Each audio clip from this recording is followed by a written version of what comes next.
দেখতে দেখতে বাংলার আরও একটা বছর পার হয়ে গেল। আর এদিকে দেখো আমিও একটা বছর পার করে ফেললাম। হ্যালো বন্ধুরা, কালকে গেছিলাম আমরা ঠাকুরপুকুর বাজারে।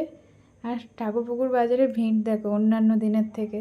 আসলে নীলের বার আছে, ওই জন্য এত ভিড়। অনেকে অনেক জিনিস কিনতে এসছে পুজোর জন্য, আর বড় কাছারিও যাচ্ছে অনেকে, দেখেছো। আর এদিকে দেখো একটা মন্দির আছে ঠাকুরপুকুর বাজারে, কি সুন্দর করে সাজিয়েছে।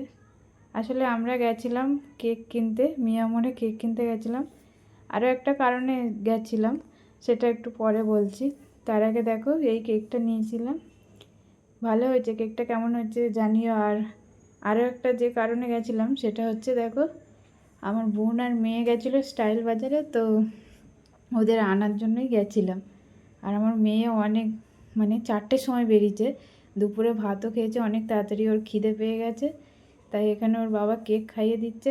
জানি খাওয়াটা উচিত নয়, কিন্তু কী আর করার। আর তারপরে এখান থেকে আইসক্রিম আর দই নিয়েছিলাম, নিয়ে আমরা বাড়ি চলে এসেছিলাম। হ্যাঁ, বাড়ি এসে কিন্তু আমরা আবার বেরিয়েছিলাম। আসলে সন্ধ্যাবেলা খিদে পেয়ে গেছিলো, তাই বোন আর আমি কিছু খাওয়ার জন্য আবার বেরিয়েছিলাম।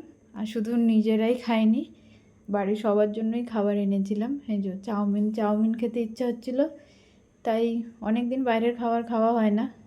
আজকে ও বললো চলো একটু চাউমিন খাই। এই চাউমিন নিয়ে সবার জন্য নিয়ে বাড়ির দিকে যাচ্ছি।